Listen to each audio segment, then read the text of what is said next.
시청자 여러분 안녕하십니까? 지금부터 전학현의 안보 정론을 시작하겠습니다. 이번 시간에는요, 우리 감사원에서 드디어 김정숙 여사의 인도 방문과 관련해서 감사에 착수하겠다라는 입장을 오늘 국정감사 현장에서 감사원장이 밝혔습니다. 바로 조수진 의원의 질문에 대한 답변 형식으로 이 감사 착수하겠다. 즉 여러 가지 내용들을 잘 모니터하겠다라고 했는데요. 저도 여러분들께 이 김정숙 여사의 인도 타지마할 방문과 관련해서는 누가 좀 공익감사를 청구해야 될 건 아니냐. 이것은 감사를 통해서 하는 방법도 있고 시민단체가 이건 고발해야 되겠다. 그래서 여러 가지 지금 고발 사유가 있다는 점을 제가 말씀을 드렸어요. 그리고 여러분들께 자유민주당 지금 대표로 있는 고영주 변호사가 말이죠.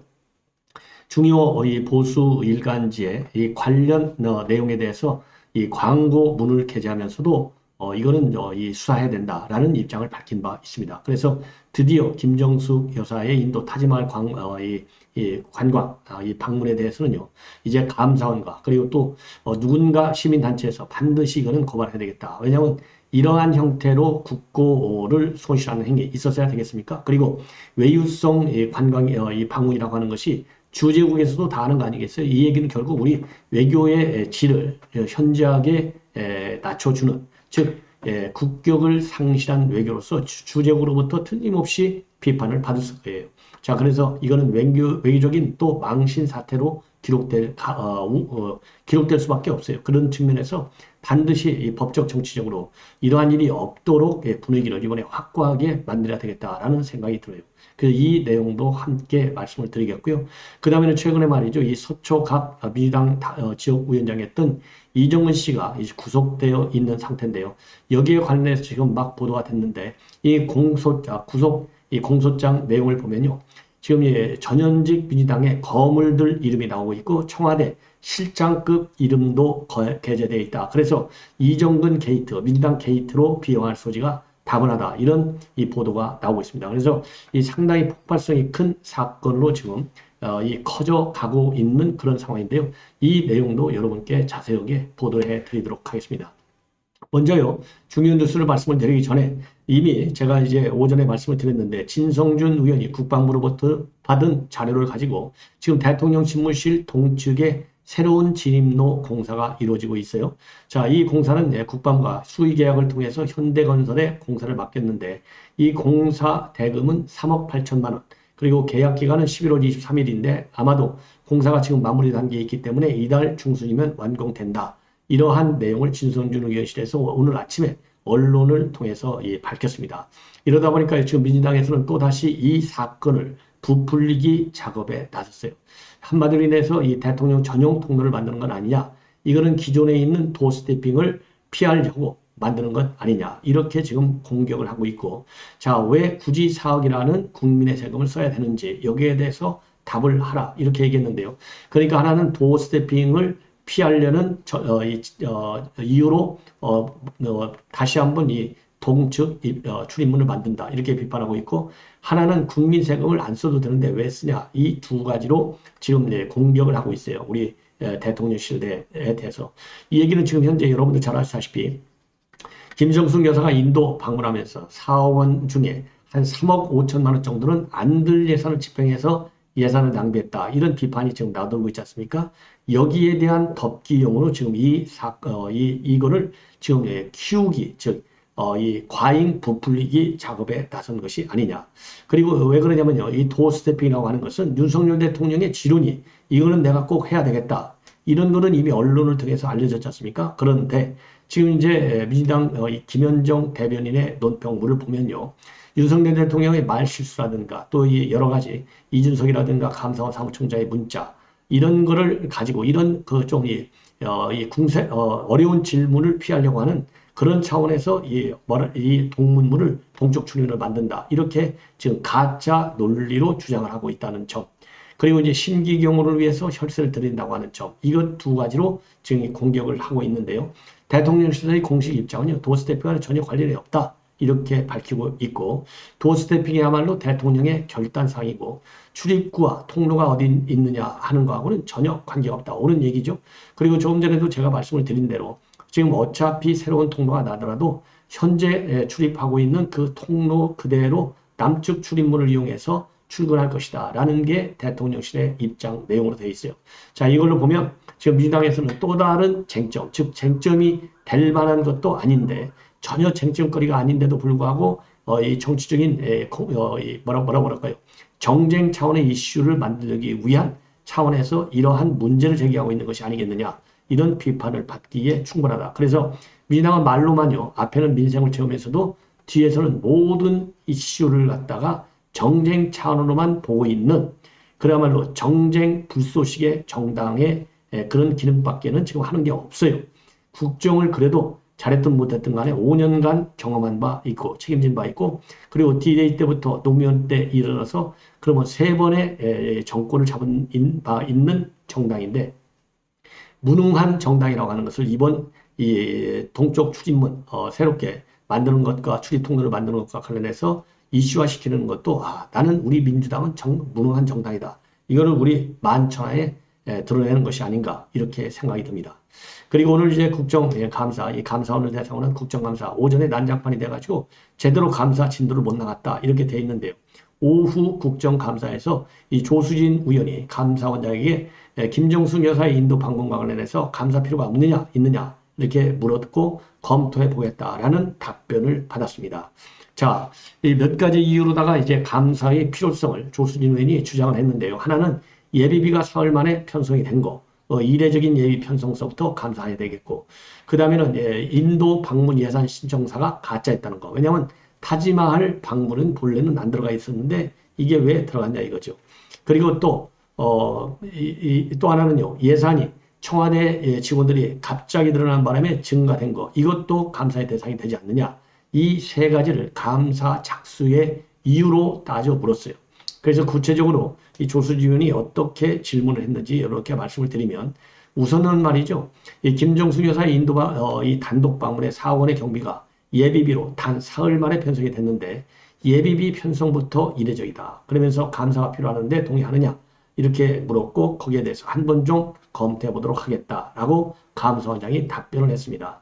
그리고요, 기재부 예비비 신청표에는 타지마할 방문이 없었는데 타지마할 등 김정숙 여사의 단독 인도 방문 예산 신청사가 가짜다, 이것도 감사가 필요하는데 동의하느냐, 같이 검토하도록 하겠다라고 답변을 했고요.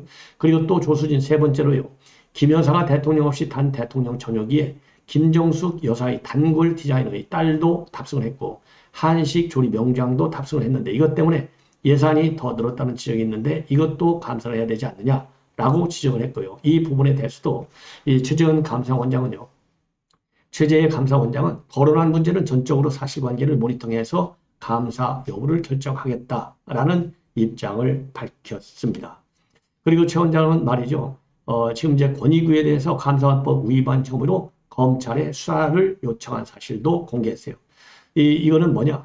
공무집행 방해, 허위공문서 작성 등 감사원법 위반 혐의인데 감사원이 어디에 수사를 요청하는 요청을 했느냐라는 조수진 의원의 질문에 대해서 검찰에 했다. 그리고 구체적인 수사 요청 사항에 대해서는 아직 감사가 끝나지 않아서 확인하기가 좀 어렵다, 이렇게 밝혔는데요.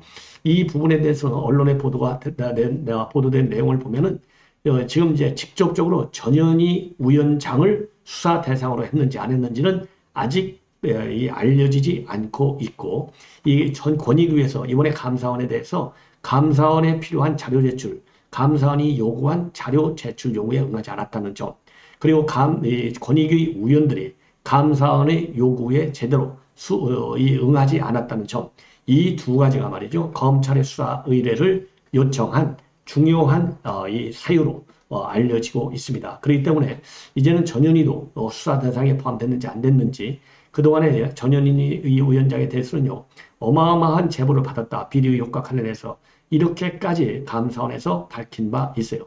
최재형, 유병호 감사원 사무총장이 이 국회의원들에게 밝힌 내용이 바로 이 권익위 위원장에 대한 아주 상당한 이 제보가 있어서 이 감사를 하지 않을 수 없다, 이렇게 밝힌 바 있거든요. 자, 그래서 그러한 정황으로 보면 당연히 이번에 검찰에 대한 수사 요구서에 전현희 권익위원장에 대한 수사도 포함되었어야만 균형이 맞는 공정한 수사 의뢰가 아니겠느냐, 이렇게 판단이 듭니다. 그래서요, 지금 이제 감사원의 감사가 새롭게 김정숙 여사 그래서 제가 이미 주장한 대로 이제는 감사는 이제 받게 되어 있을 것 같고요.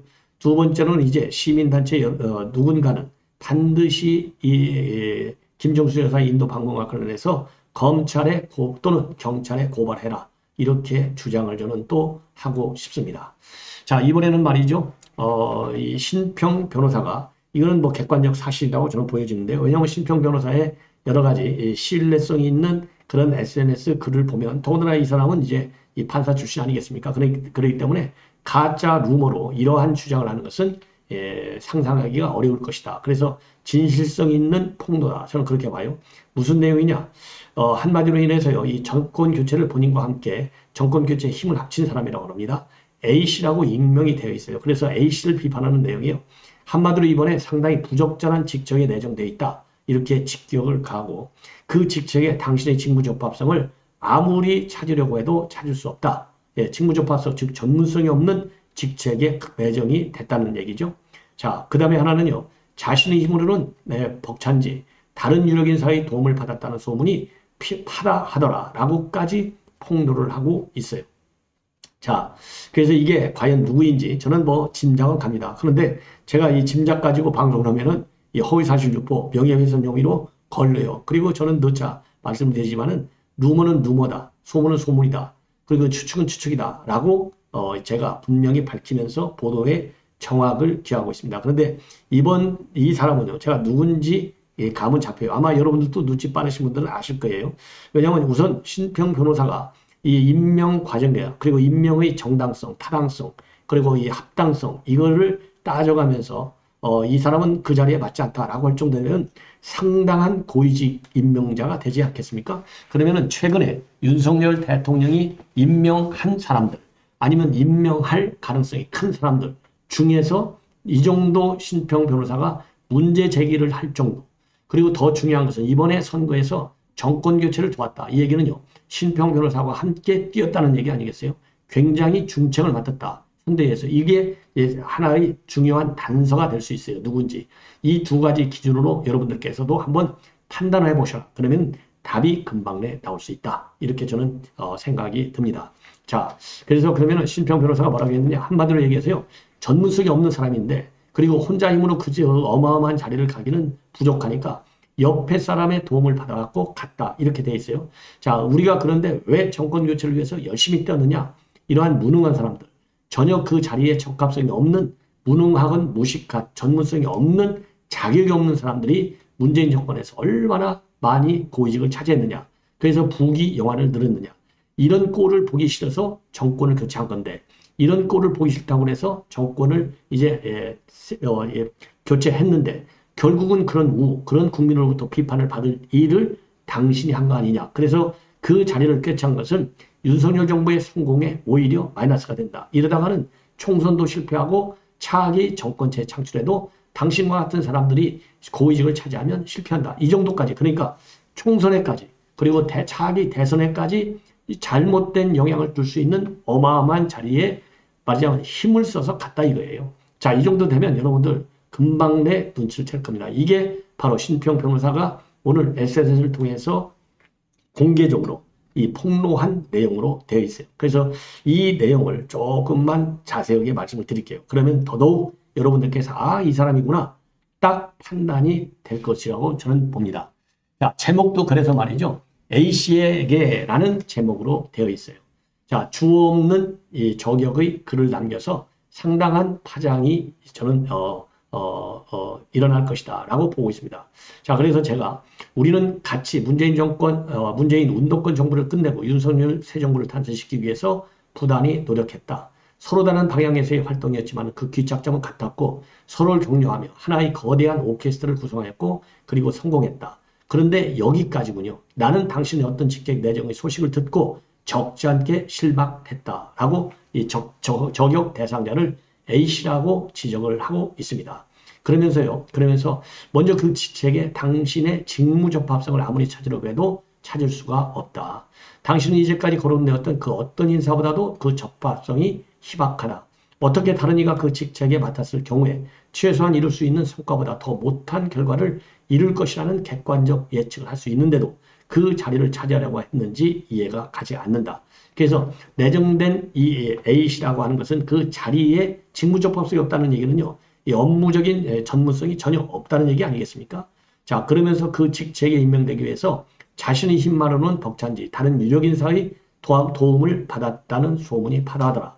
우리 사회에 만연한 기득권 세력의 연고주의, 정신주의의 못난 구현으로 보인다. 이렇게 폭로를 하고 있습니다. 그러면서 말이죠.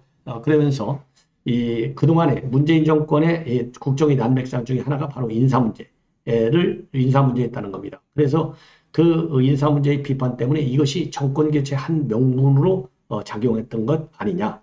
그러면서 그 자리, 능력이 없으면서 부귀 영화를 누리는 거, 이거는 하나의 주체다 이겁니다. 그래서 그런 거를 막기 위해서 우리가 지금 정권 교체한 것이 아니냐. 이렇게 해서 문재인 정권 때 전문성도 없는 사람이 특정 공직에 가서 나라 예산을 거덜내고 국민들에게 분노를 준 이 실태를 지금 소환하고 있어요. 그러면서 과연 당신의 행위는 그들의 그런 행위에 비해서 도덕적 우위에 서 있는 거라고 자부하나? 그렇지 않을 것이다. 결국 요체는 이렇다. 우리가 그들에 비해서 도덕적 윤리적으로 결함을 가져서는 안 된다는 것인데 그렇지 않으면 정권 교체의 명분이 사라진다. 그러면서요. 새 정부 국정 운영의 동력을 서서히 좀먹게 되고 이런 식으로 해서 국민의 지지를 잃어가면 총선은 물론이고 대선에서도 좋은 결과 기대하기는 어렵다. 나아가서 정권 교체를 이루기 위해서 우리 둘만이 아니고 수많은 사람들이 성과 열을 다해서 선거운동을 했는데 그들의 눈물과 땀을 우리가 모독하지 말아야 한다. 굉장히 아주 센 입장문이에요. 그러면서 말이죠. 이 끝으로 자신의 이익을 위해서 몰래 모사를 꾸며서 한 자리 차지했다는 말을 당신이 듣는다면 그것은 입이 터져라고 외치며 정권 교체를 외친 수많은 이들의 얼굴에 모욕의 오물을 던지는 행위에 다름 아니다. 제발 스스로 자중하면서 물리칠 줄 아는 지혜를 마지막에라도 보여주길 기다린다. 라고 글을 마무리하고 있어요. 그러니까 내정이 된 상태에서 이러한 저격하는 이 입장문을 내놓은 것입니다. 예. 자, 앞으로 그런 점에서요. 이렇게 신평 변호사가 이 정도로 공개적으로 폭로할 정도가 되는 자리는 굉장히 높은 자리다. 그리고 전문성이 전혀 없는 자리다. 그리고 인사임명 과정에서 상당한 논란이 있었다. 이런 점을 지적하고 있는데 그러면 여러분들 대충 짐작이 가실 겁니다. 자, 그리고요. 오늘 윤석열 대통령이 평통수석 부의장에 김관용 전 경북지사를 임명했습니다. 김관용 지사 여러분들 잘 아시겠지만은 영남대에서 학석사 학위를 받았고요. 그리고 구미시장 3선에 경북도지사 3선을 역임했습니다. 그리고 두 차례에 걸쳐서 전국시도지사 협의회 회장을 역임했고 그리고 20대 대선 때 이번 대선이죠. 경북지역 총괄선대위원장을 맡아서 윤석열 대통령의 당선에 힘을 보탰다. 이런 평가를 받고 있습니다. 예. 자, 그리고 대통령실에서는요, 임명 경위와 관련해서 40여 년간 공직에 헌신해온 분이다. 다양한 경험을 통해서 행정력과 정치력까지 갖췄다. 그래서 행정 정치계의 원로다. 그리고 특유의 친화력과 포용력을 가지고 민주평통의 정책 자문과 관련해서 국내외 광범위한 국민적 합의를 도출할 수 있을 것이다. 그리고 범민족적 의지와 역량을 결집하는 데도 누구보다 적극적으로 헌신할 수 있는 적임자다. 이러한 입장문을 내놨습니다. 그리고 이 김관영 이 신임 수석 부의장도 말이죠. 김관용 수석 부의장도 입장문을 통해서요. 대통령이 담대한 구상 실현을 위해서 기반을 다지겠다. 그리고 한반도에 지속 가능한 평화와 통일의 길을 열 수 있도록 지혜를 모아 나가야겠다라는 입장을 내놨습니다. 참고적으로 말이죠. 이 최초의 김무성 전 의원이 거론됐는데 자, 여러 가지 사정을 감안해서 그만두겠다라는 입장문을 발표했고 이어서 이제 김관용 전 경북지사가 임명이 됐습니다. 마지막으로 하나만 더 덧붙이면 말이죠. 바로 이정근 전 민주당 사무부총장 사업과 박씨로부터 10억 원의 뇌물을 받았다라는 의혹으로 구속영장이 청구돼가지고 구속영장이 지금 집행이 돼서 구속된 상태에서 재판을 받고 있어요. 이와 관련해가지고요, 이 검찰의 수사 집동도, 이정근 사무총장은 국회의원 한 사람도 아니고 사무부총장을 했는데, 사실상 정계는 잘 안 알려져 있는 분인데, 사무부총장에 갈 때도 민주당의 거물급 인사에 조력을 받아서 갔다. 이런 소문이 파다했고요. 최근에 이번에 이제 이런 구속되는 사태와 관련해서 언론에 그 중진급 고인사가 누군지 일부 포털 사이트를 치면은 검색해보면 다 나와요. 그 정도로 거물급 이 지원을 받은 의혹을 안고 있는 분인데요. 자, 그러면 정치적으로 중량감은 상당히 떨어지지 않습니까? 그런데 여기에 반비례해서 검찰의 수사 강도는 엄청 세다. 이러한 지금 평가를 받고 있고요. 이게 이정근 이 개인의 문제로가 아니라 게이트급으로 커질 수 있다. 이러한 전망도 나오는데요. 그 이유는 바로 공소장 때문입니다. 이 공소장에 말이죠. 문재인 정부에서 청와대 실장급 이름이 적시되기까지 했다. 이렇게 지금 나옵니다. 적시되고 있다. 예, 누군지는 이제 잘 보는데 그 다음에 또 하나는 왜 이게 게이트급이냐. 정치적인 중량감은 떨어지는 정치인이지만은요. 예, 구속영장 심사를 받을 때 검찰에서 말이죠. 서울중앙지검의 반부패 수사 2분대 여기에서 김영철 부장검사를 비롯해서 검사가 무려 6명이 출석해서 PPT 70장 분량을 준비했고 2시간이 넘게 설명하면서 구속수사의 필요성을 강조했다는 겁니다. 그래서 검찰 측에서는요.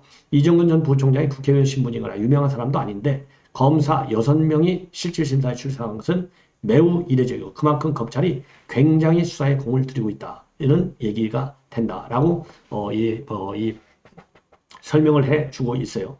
그리고 검찰이 제출한 범죄 사실에서는요. 문재인 정부의 청와대 실장급을 비롯해서 장관을 지낸 전직 국회의원 그리고 현직 중진급 의원 등 민주당 유력 인사들이 적시됐다고 합니다. 그래서 말이죠. 지금 이제 집중조사 대상은 이정근 씨가 받은 돈 한 10억 원 정도의 뇌물이 과연 구체적으로 이러한 민주당의 실력자들에게 전달이 되고 있는지 전달되었는지 이 여부가 굉장한 수사에 초점이 될 수밖에 없다. 이렇게 밝히고 있어요. 자, 그리고 또 중요한 것은 하나는요. 그러니까 한 총 10억 원 정도의 지금 뇌물이 전달이 된 것으로 그렇게 이제 알려지고 있어요.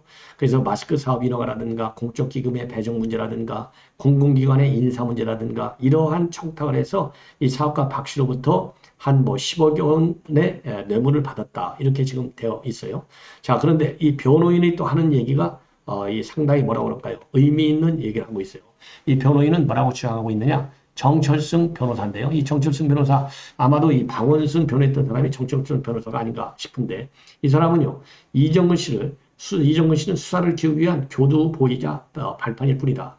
민주당 거물을 엮기 위한 미끼로 무리하게 수사하고 있다. 그러면서 검찰이 작성한 범죄 사실은 박 씨 측의 진술과 녹취만을 기반으로 하고 있어서 신빙성이 없다라고 밝히고 있어요. 자, 그리고 말이죠. 영장심사 당일날 정철수 변호사가 SNS를 통해서 밝힌 내용을 보면 만약 이정근이가 구속되면 민주당엔 피바람이 불 것이라는 사실만은 미리 알려준다. 검찰 수사에서 이정근은 타깃이 아니라 교도부일 뿐이다. 민주당은 이 심각한 상황을 전혀 모르는 모양이다. 그래서 민주당이요. 방탄을 쳐달라. 이러한 민주당에 보내는 메시지를 이 SNS에 올린 거예요. 그러니까 이 얘기는 민주당 너희들 걸려봐. 그러면 민주당 게이트가 되는 거야. 이렇게 어마어마한 사건임에도 불구하고 왜 민주당은 이정근이를 보호하지 않냐. 이렇게 하소연하는 메시지를 날린 거예요. 이것만 보더라도 지금 중앙일보에서 이 내용을 아주 대대적으로 지금 보도하고 있는 내용인데요. 청와대 실장, 이게 뭐 비서실장인지 아니면 청와대 정책실장인지 이게 이제 이거를 또 따져봐야 되겠는데요. 자, 이 비서실장이 나간다면 이 사건이 이루어진 것이 이제 2019년도 되니까요. 이때는 노영민 비서실장이었을 때가 아니겠느냐 이런 생각이 들어요. 그래서 이 부분에 대한 검찰의 수사 아주 상당한 이 폭발력 있는 이 수사 사안이 된다라고 판단이 되고요. 자, 민주당 이 관련해서 과연 민주당에 누가 앞으로 추가 검찰의 수사에 걸려들 것인지 한번 지켜봐야 되겠습니다. 시청자 여러분 이렇게 해서 본 방송은 마무리하겠습니다.